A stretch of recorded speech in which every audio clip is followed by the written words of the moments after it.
Indigenous peoples of Mexico, native Mexicans, or Mexican Indians are those who are part of communities that trace their roots back to populations and communities that existed in what is now Mexico prior to the arrival of Europeans. According to the National Commission for the Development of Indigenous Peoples and the INEGI, there are 15.7 million indigenous people in Mexico, of many different ethnic groups, which constitute 14.9% of Mexico's population.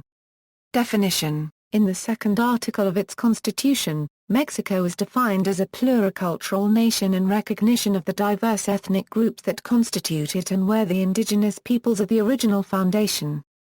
The number of indigenous Mexicans is judged using the political criteria found in the second article of the Mexican Constitution. The Mexican census does not report racial ethnicity but only the cultural ethnicity of indigenous communities that preserve their indigenous languages, traditions, beliefs and cultures.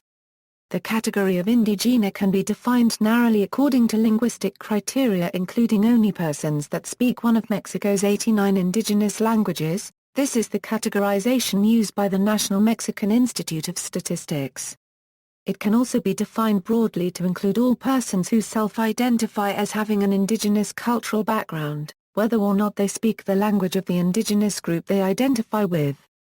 This means that the percentage of the Mexican population defined as indigenous varies according to the definition applied. Cultural activists have referred to the usage of the narrow definition of the term for census purposes as statistical genocide. The indigenous peoples in Mexico have the right of free determination under the second article of the Constitution. According to this article, the indigenous peoples are granted the right to decide the internal forms of social, economic, political, and cultural organization. The right to apply their own normative systems of regulation as long as human rights and gender equality are respected. The right to preserve and enrich their languages and cultures. The right to elect representatives before the municipal council where their territories are located. Amongst other rights. Also, the Law of Linguistic Rights of the Indigenous Languages recognizes 89 indigenous languages as national languages, which have the same validity as Spanish in all territories where they are spoken. According to the National Institute of Statistics, Geography and Data Processing, approximately 5.4% of the population speaks an indigenous language, that is, approximately half of those identified as indigenous. The recognition of indigenous languages and the protection of indigenous cultures is granted not only to the ethnic groups indigenous to modern-day Mexican territory but also to other North American indigenous groups that migrated to Mexico from the United States in the 19th century and those who immigrated from Guatemala in the 1980s. History of the indigenous peoples. Pre-Columbian civilizations equals. The pre-Columbian civilizations of what now is known as Mexico are usually divided into regions: Mesoamerica, in reference to the cultural area where several complex civilizations developed before the arrival of the Spanish in the 16th century, and Aridoamerica in reference to the arid region north of the Tropic of Cancer where few civilizations developed and was mostly inhabited by nomadic or semi-nomadic groups. Despite the conditions, however, it is argued that the Mogollon culture and people successfully established population centers at Xas Grandes and Correntuxes in a vast territory that encompassed northern Chihuahua State and parts of Arizona and New Mexico in the United States. Mesoamerica was densely populated by diverse indigenous ethnic groups which, although sharing common cultural characteristics, spoke different languages and developed unique civilizations.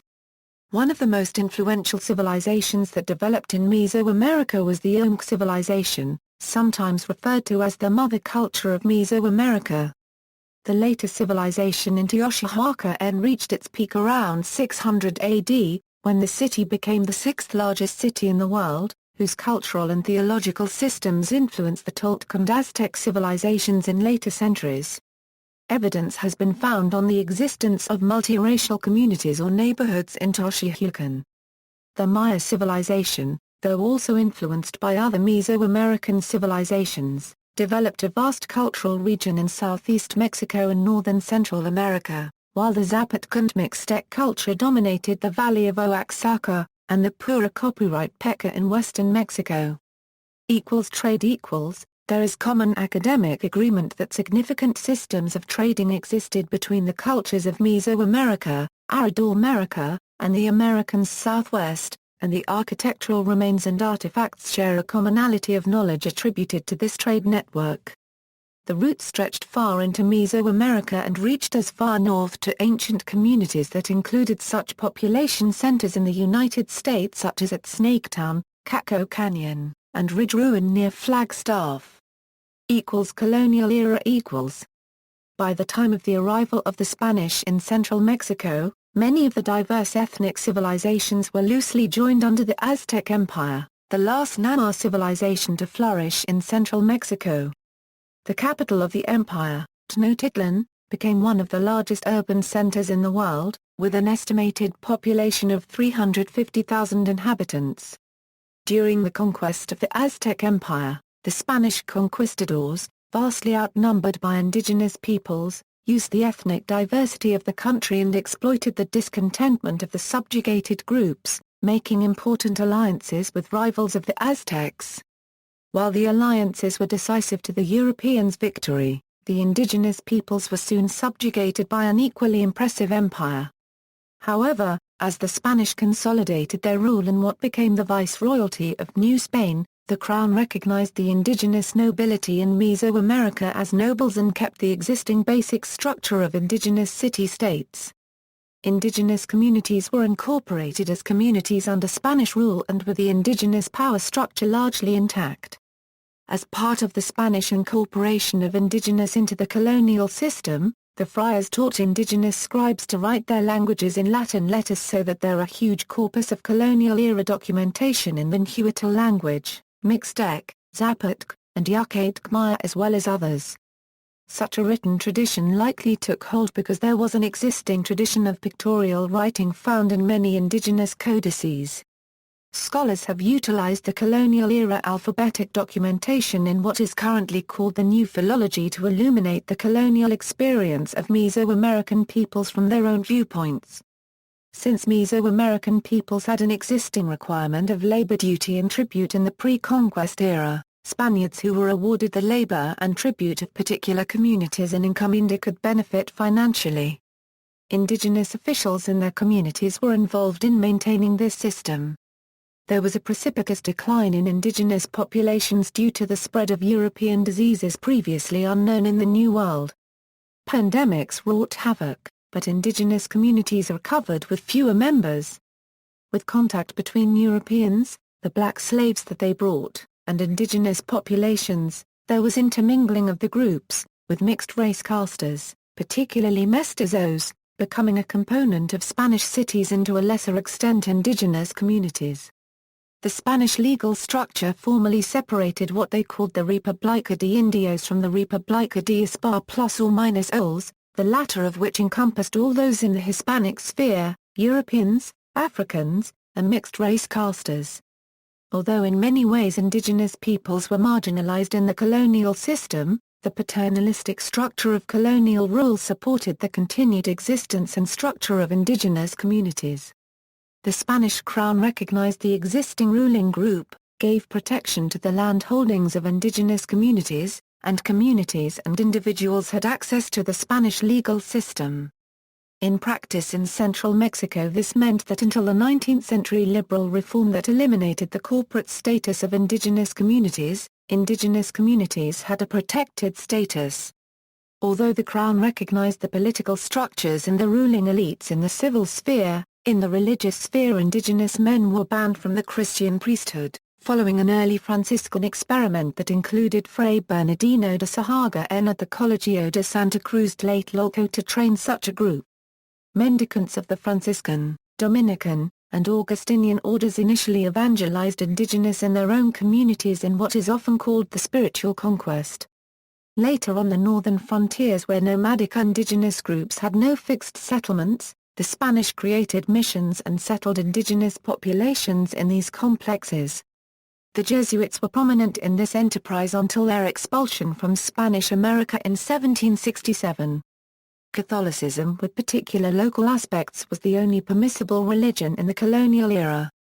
Independence from Spain . As the new Spain became independent from Spain, the new country was named after its capital city, Mexico City. Mexico declared the abolition of black slavery in 1829 and the equality of all citizens under the law. Indigenous communities continued to have rights as corporations to maintain land holdings until the liberal reformer. Some indigenous individuals integrated into the Mexican society, like Benito Juárez of Zapoteca ethnicity, the first indigenous president of a country in the New World.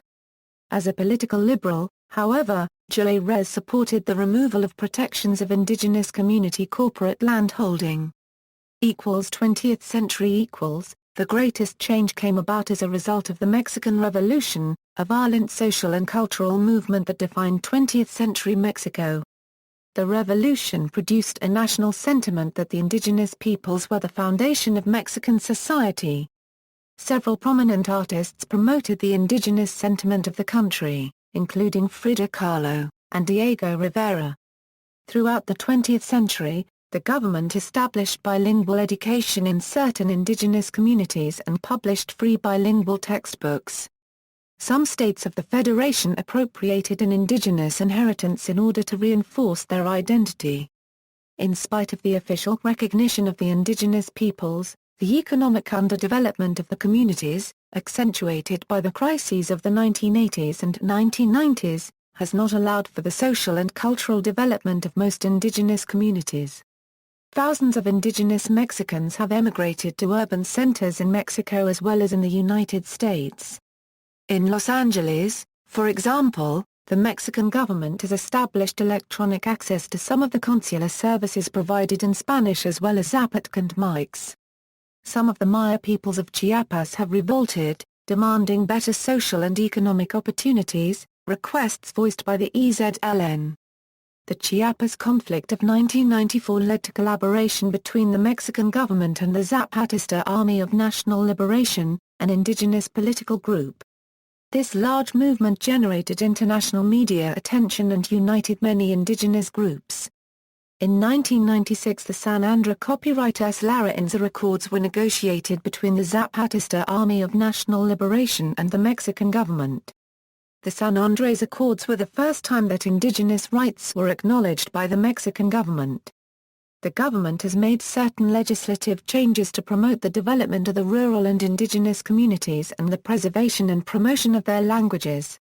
The second article of the Constitution was modified to grant them the right of self-determination and requires state governments to promote and ensure the economic development of the indigenous communities as well as the preservation of their languages and traditions.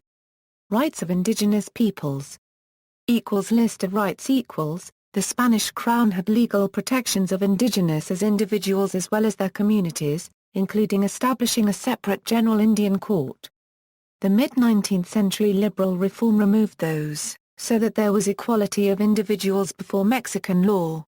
The creation of a national identity not linked to racial or ethnic identity was an aim of Mexican liberalism. In the late 20th century there has been a push for indigenous rights and a recognition of indigenous cultural identity. According to the constitutional reform of 2001, the following rights of indigenous peoples are recognized: acknowledgement as indigenous communities, right to self-ascription, and the application of their own regulatory systems, preservation of their cultural identity, land, consultation and participation, access to the jurisdiction to the state and to development, recognition of indigenous peoples and communities as subject of public law, self-determination and self-autonomy, remunicipalization for the advancement of indigenous communities, administer own forms of communication and media. Land rights. During the early colonial era in central Mexico, Spaniards were more interested in having access to indigenous labor than in ownership of land.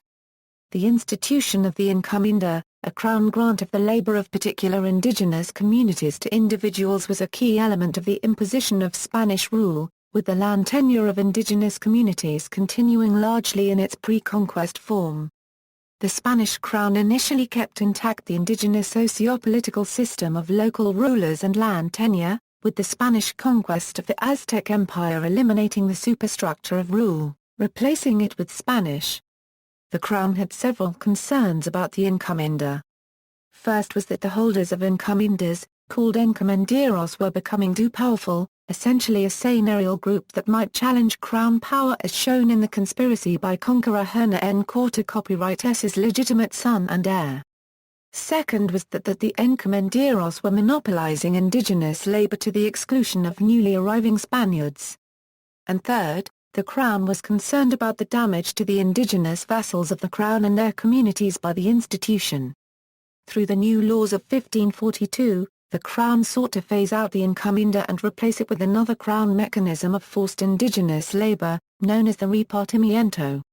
Indigenous labor was no longer monopolized by a small group of privileged encomienda holders, but rather labor was apportioned to a larger group of Spaniards.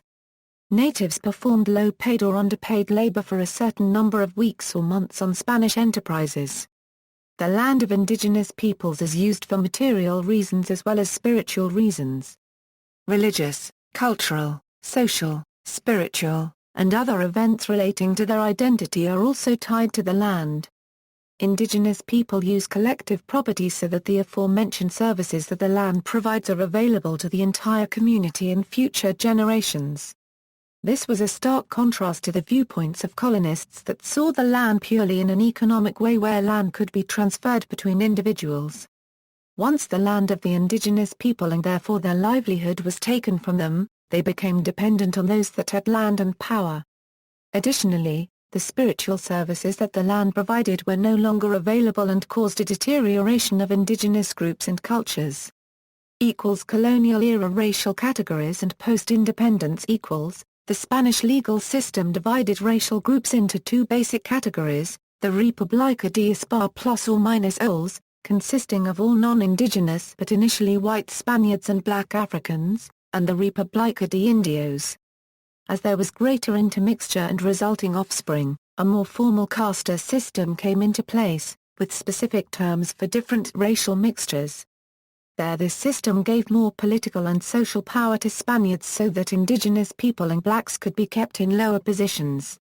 When the ethnic origins of a person were not known, phenotypic characteristics were relied upon to determine the status of the individual. Those that were in lower statuses had to pay more to the crown. When Mexico gained independence in 1821, the casta system was eliminated as a legal structure, but racial divides remained. White Mexican argued about what the solution was to the Indian problem, that is indigenous who continued to live in communities and were not integrated politically or socially as citizens of the new republic. The Mexican Constitution of 1824 has several articles pertaining to indigenous peoples. The second article of the Constitution of Mexico recognizes and enforces the right of indigenous peoples and communities to self-determination and therefore their autonomy to preserve and improve their habitat as well as preserve the integrity of their lands in accordance with this Constitution. 6. Be entitled to the estate and land property modalities established by this Constitution and its derived legislation, to all private property rights and communal property rights as well as to use and enjoy in a preferential way all the natural resources located at the places which the communities live in, except those defined as strategic areas according to the Constitution. The communities shall be authorized to associate with each other in order to achieve such goals. Under the Mexican government, some indigenous people had land rights under ejido and agrarian communities. Under ejidos, indigenous communities have usufruct rights of the land. Indigenous communities choose to do this when they do not have the legal evidence to claim the land. In 1992, shifts were made to the economic structure and ejidos could now be partitioned and sold. For this to happen, the PROCEED program was established. The PROCEED program surveyed, mapped, and verified the ejido lands. This privatization of land undermined the economic base of the indigenous communities much like the taking of their land during colonization. Linguistic rights The history of linguistic rights in Mexico began when Spanish first made contact with indigenous languages during the colonial period. During the early 16th century mestizaje, mixing of races of culture, led to mixing of languages as well. The Spanish crown proclaimed Spanish to be the language of the empire. However, indigenous languages were used during conversion of individuals to Catholicism. Because of this, indigenous languages were more widespread than Spanish from 1523 to 1581. During the late 16th century, the status of Spanish language increased. By the 17th century, the elite minority were Spanish speakers. After independence in 1821 there was a shift to Spanish to legitimize the Mexican Spanish created by the Mexican criollos. Since then, indigenous tongues were discriminated against and seen as not modern. The 19th century brought with it programs to provide bilingual education at primary levels where they would eventually transition to Spanish-only education. Linguistic uniformity was sought out to strengthen national identity. However, this left indigenous languages out of power structures. The Chiapas conflict of 1994 led to collaboration between the Mexican government and the Zapatista Army of National Liberation, an indigenous political group. In 1996 the San Andrés Copyright Lara Inza records were negotiated between the Zapatista Army of National Liberation and the Mexican government. The San Andrés Accords were the first time that indigenous rights were acknowledged by the Mexican government. The San Andrés Accords did not explicitly state language, but language was involved in matters involving culture and education. In 2001, the Constitution of Mexico was changed to acknowledge indigenous peoples and grant them protection. The second article of the Constitution of Mexico recognizes and enforces the right of indigenous peoples and communities to self-determination and therefore their autonomy to preserve and enrich their language, knowledge, and every part of their culture and identity. In 2003, the General Law on Linguistic Rights of Indigenous People explicitly stated the protection of individual and collective linguistic rights of indigenous peoples. The final section also sanctioned the creation of a National Institute for Indigenous Languages whose purpose is to promote the growth of indigenous languages in Mexico. However, there has been a lack of enforcement of the law. For example, the General Law on Linguistic Rights of Indigenous People guarantees the right to a trial in the language of indigenous peoples with someone who understands their culture. According to the National Human Rights Commission, Mexico has not abided by this law. Examples of this include Jacinta Francisca Marshall, an indigenous woman who was imprisoned for kidnapping in 2006. After 3 years and the assistance of Amnesty International she was released for lack of evidence. Additionally, the General Law on Linguistics also guarantees bilingual and intercultural education. However, it is a common complaint that teachers do not know the indigenous language or do not prioritize teaching the indigenous language. In fact, some studies argue that formal education has decreased the prevalence of indigenous languages. Some parents do not teach their children their indigenous language and some children refuse to learn their indigenous language for fear that they will be discriminated against. Scholars argue that there needs to be a social change to elevate the status of indigenous languages in order for the law to be withheld so that indigenous languages are protected. Rights of indigenous women. Indigenous women are often taken advantage of because they are both women, indigenous, and often poor. Indigenous culture has been used as a pretext for Mexican government to enact laws that deny human rights to women such as the right to own land. Additionally, violence against women has been regarded by the Mexican government as a cultural practice. The Mexican government has also enforced impunity of the exploitation of indigenous women by its own government including by the military. The EZLN accepted a revolutionary law for women on March 8, 1993. The law is not fully enforced but shows solidarity between the indigenous movement and women. The Mexican government has increased militarization of indigenous areas which makes women more susceptible to harassment through military abuses.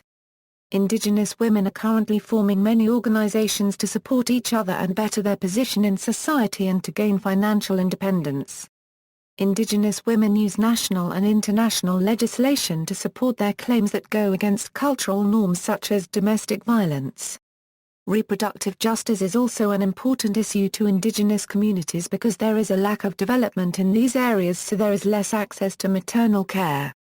Conditional cash transfer programs such as Oportunidades have been used to encourage indigenous women to seek formal health care. Demographics. Definition. The number of indigenous Mexicans is judged using the political criteria found in the second article of the Mexican Constitution. The Mexican census does not report racial ethnicity but only the cultural ethnicity of indigenous communities that preserve their indigenous languages, traditions, beliefs, and cultures. Languages equals. The Law of Linguistic Rights of the Indigenous Languages recognizes 62 indigenous languages as national languages, which have the same validity as Spanish in all territories where they are spoken. According to the National Institute of Statistics, Geography and Data Processing, approximately 6.7% of the population speaks an indigenous language. That is, less than half of those identified as indigenous. 6,695,228 people 5 years or older were tallied as indigenous language speakers in the 2010 census, an increase of about 650,000 from the 2000 census. In 2000, 6,044,547 people 5 years or older spoke an indigenous language. In previous censuses, information on the indigenous-speaking population 5 years of age and older was obtained from the Mexican people. However, in the 2010 census, this approach was changed and the government also began to collect data on people 3 years and older because from the age of 3, children are able to communicate verbally. With this new approach, it was determined that there were 6,913,362 people 3 years of age or more who spoke an indigenous language, accounting for 6.6% of the total population. The population of children aged 0 to 2 years in homes where the head of household or a spouse spoke an indigenous language was 678,954. The indigenous language-speaking population has been increasing in absolute numbers for decades, but have nonetheless been falling in proportion to the national population. The recognition of indigenous languages and the protection of indigenous cultures is granted not only to the ethnic groups indigenous to modern-day Mexican territory, but also to other North American indigenous groups that migrated to Mexico from the United States in the 19th century and those who immigrated from Guatemala in the 1980s. States. The 5 states with the largest indigenous language-speaking populations are, Oaxaca, with 1,165,186 indigenous language speakers, accounting for 34.2% of the state's population. Chiapas, with 1,141,499 indigenous language speakers, accounting for 27.2% of the state's population. Veracruz, with 644,559 indigenous language speakers, accounting for 9.4% the state's population. Puebla, with 601,680 indigenous language speakers, accounting for 11.7% of the state's population.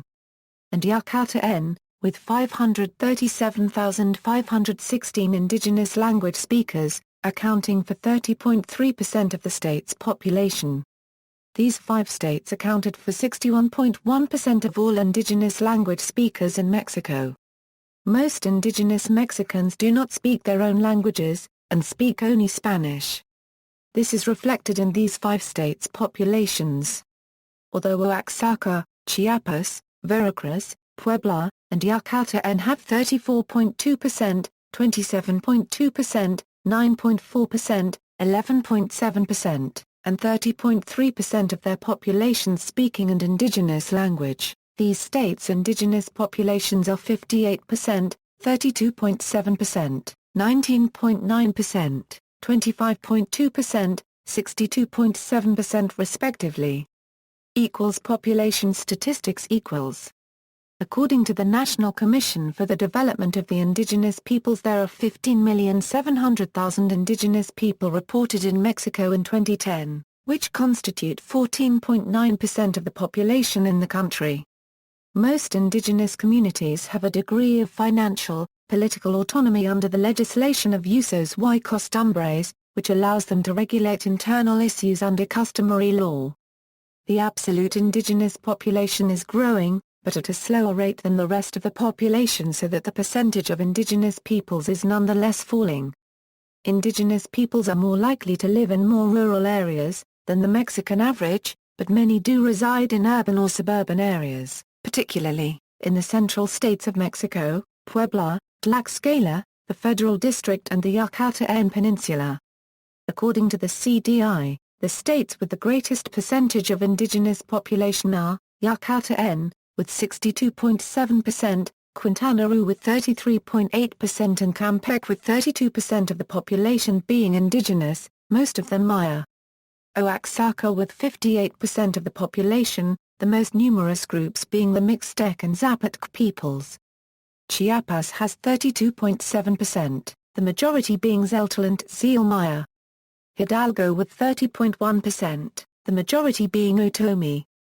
Puebla with 25.2%, and Guerrero with 22.6%, mostly Nahua people, and the states of San Luis Potosi and Veracruz, both home to a population of 19% indigenous people, mostly from the Totonac, Nahua and Teen groups. States: the majority of the indigenous population is concentrated in the central and southern states. According to the CDI, the states with the greatest percentage of indigenous population are, Yucatan, 62.7%, Oaxaca, 58%, Quintana Roo, 33.8%, Chiapas, 32.7%, Campeche, 32%, Hidalgo, 30.1%, Puebla, 25.2%, Guerrero, 22.6%, Veracruz, 19.9%, San Luis Potosi, 19.2%, Tlaxcala, 17.1%, Morelos, 15.5%, Caracopuritaro, 15.1%, Michoacán, 14.6%, Colima, 13.3%, Sonora, 11.9%, State of Mexico, 11.3%, Tabasco, 10.7%, Nayarit, 10.1%, Chihuahua, 8.4%, Baja California Sur, 7.1%, Baja California, 5.7%, Distrito Federal, 5.2%, Jalisco, 4.8%, Sinaloa, 4.6%, Guanajuato, 4.3%, Aguascalientes, 4.2%, Tamaulipas, 3.9%, Durango, 3.8%, Zacatecas, 2.9%, Nuevo León, 1.9%, Coahuila, 1.9%. Population genetics equals, in 2011 a large-scale mitochondrial sequencing in Mexican Americans revealed 85 to 90% of maternal mtDNA lineages are of Native American origin, with the remainder having European or African ancestry. Thus the observed frequency of Native American mtDNA in Mexican Americans is higher than was expected on the basis of autosomal estimates of Native American admixture for these populations, that is 30 to 46%. Development and socioeconomic indicators. Generally, indigenous Mexicans live more poorly than non-indigenous Mexicans. However, social development varies between states, different indigenous ethnicities and between rural and urban areas. In all states, indigenous people have higher infant mortality, in some states almost double of the non-indigenous populations. Some indigenous groups, particularly the Yucatec Maya in the Yucatan Peninsula and some of the Nahua and Otomi peoples in central states, have maintained higher levels of development, while indigenous peoples in states such as the Guerrero or Michoacán are ranked drastically lower than the average Mexican citizen in these fields. Despite certain indigenous groups such as the Maya or Nahua retaining high levels of development, the general indigenous population lives at a lower level of development than the general population. Literacy rates are much lower for the indigenous, particularly in the southwestern states of Guerrero and Oaxaca, due lack of access to education and a lack of the educational literature available in indigenous languages. Literacy rates are also much lower, with 27% of indigenous children between 6 and 14 being illiterate compared to a national average of 12%. The Mexican government is obligated to provide education in indigenous languages, but many times fails to provide schooling in languages other than Spanish. As a result, many indigenous groups have resorted to creating their own small community educational institutions. The indigenous population participate in the workforce longer than the national average, starting earlier and continuing longer. A major reason for this is that significant number of the indigenous practice economically underproductive agriculture and receive no regular salaries. Indigenous people also have less access to health care. Indigenous groups with a population of more than 100,000 are to the first number of indigenous peoples that still speak their indigenous language. Indigenous groups with a population of more than 20,000 and less than 100,000 one number of indigenous peoples that still speak their indigenous language. Indigenous groups with a population of less than 20,000 one number of indigenous peoples that still speak their indigenous language. Notes. References. Further reading. Colonial era Gibson, Charles. The Aztecs under Spanish rule. Stanford, Stanford University Press 1964. Gibson, Charles. Tlaxcala in the 16th Century. New Haven, Yale University Press 1952. Lockhart, James. The Nahuas After the Conquest. Stanford, Stanford University Press 1992. External links, Comisión Nacional para el Desarrollo de los Pueblos Indígenas, Consejo Nacional de Población, Instituto Nacional de Estadística y Geografía, Mexico and Southwest USA. A Euro-Native Y-DNA Project, Archivo de Lenguas Indígenas de Mar. Copyright Zico, Virtual Museum of the Indigenous Languages of Mexico.